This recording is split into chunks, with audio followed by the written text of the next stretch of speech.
Y'all know what's going on. It's time for another episode of Doing Time with Joe. I'm your host, Joe Baker, and welcome to the show, y'all. Look, I'm going to get straight into it. Tim has gotten shipped to another penitentiary down west, and I'm waiting on that letter to come back because I had already written a letter out about what was going on because I was about to take care of business, right? But Tim peeped the move.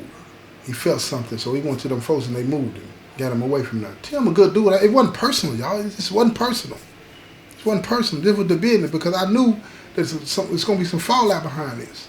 But now I'm starting to hear some of the brothers looking at me like I had did something wrong, right? Because Tim said he didn't want to do it. And I didn't just kill it.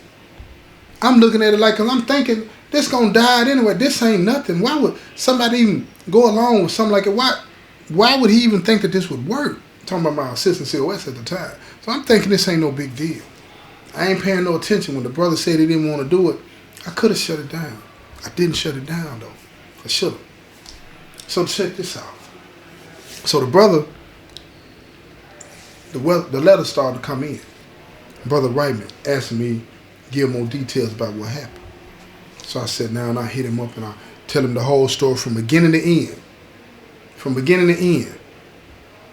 I get a letter back. Because I'm telling them, look, y'all got to take care of that. I get a letter back, and the brother was like, Joe T, you should have took care of that yourself down there. This brother down here, this brother seemed to be a good brother. We don't see him as, somebody that went and told on the folks. We don't see that. I don't know how they didn't see that. I don't know how they didn't see. This is what they're saying in the letter to me. I don't know how they didn't see that, though. Regardless of the situation, he told on the folks. Yeah, he looked out for me, didn't get me locked down, but he told on folks and got him locked up, even though folks were stupid. Well, guess what? Come to find out, they on the shook. They on the shook. They saw Tim as somebody that they could use. Because now Tim is bona fide. He got credentials with the administration. So they looked at it like eventually he going to get put out, at the annex, or he going to be put out there where he can work in the admin building. Either way, he's in. He's in. Now see, don't get me wrong. Tim was, he was minimum trustee, didn't want to get anything, but all this, but he was about making money. See, but Brother and them saw how they could take Tim and use Tim to make money. And even, right up under the noses of the people in the administration so that everything would look copacetic. And guess what? Tim went on with the move. But I'm going to tell you something. You got to keep in mind the pressures that'll come along with something like that. Because whether they accepted it or not, or whether they told him or not that they thought he might be the police and all this and that, once they put you in a situation like that, the pressure comes to bear because Tim knew he told it. It might have been a messed up situation, but he knew he told it. So now he done agreed to do something he really didn't want to do now. He got away from me. And I take the blame. I should have protected him a little bit more, right? But now he's down there where it's really, really, really bad. And Brother and them don't play no games at all.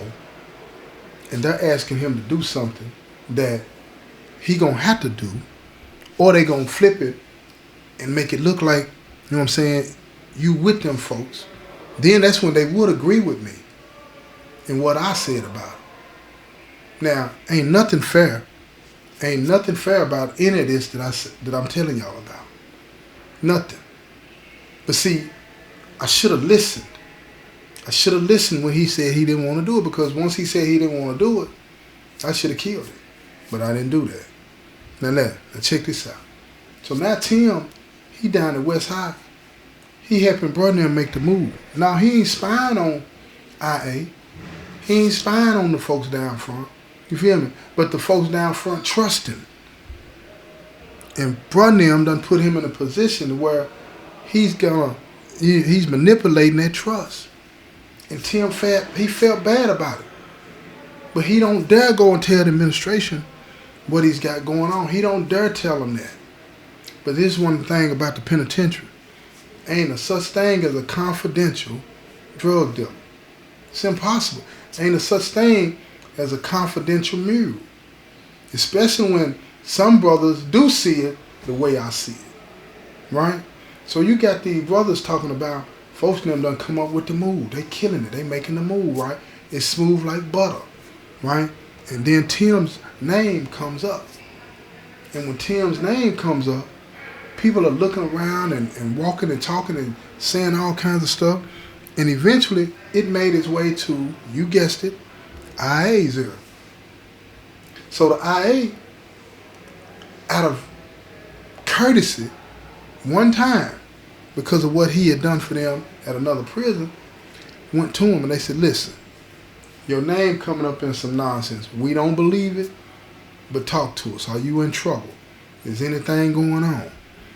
Is anybody putting any pressure on you? And because Tim was in the catch-22, he thought about, should I say something? Should I not say something? What's going on with this? And he told him. He said, I don't know what to do. I don't want to do none of this. Now, he didn't have that pack on him at this time because the police asked him, do you have something with you now? He was like, no. So they hadn't technically caught him doing anything. So IA said about to pop everybody. They said about to pop everybody except him. So the pack gets put back after one of the brothers bring it up and plant the pack on the compound, right? On the prison grounds. Tim out at the administration building, he gets the pack. He gets it. But IA has him bring it to them. Boom, they bump down, they go arrest one of the folks got her in handcuffs. She panicking. She tell her man told her to do it. They hit the compound. They go arrest him and a couple other brothers. Put them in the hole. Everybody in the hole. Tim in protective custody. Guess what they do? They shipped him again. Put him in another prison, right? But this time, they cut the mail off from folks now. They couldn't write. Now, don't nobody know what really happened, right? The only way I found out what happened, I ran into Tim years later. And he told me the whole story. And I told him at that time, I said, bro, I should have did more to stop that, but I didn't think it was going to come to nothing. I apologized to him. I told him, man, that was on me.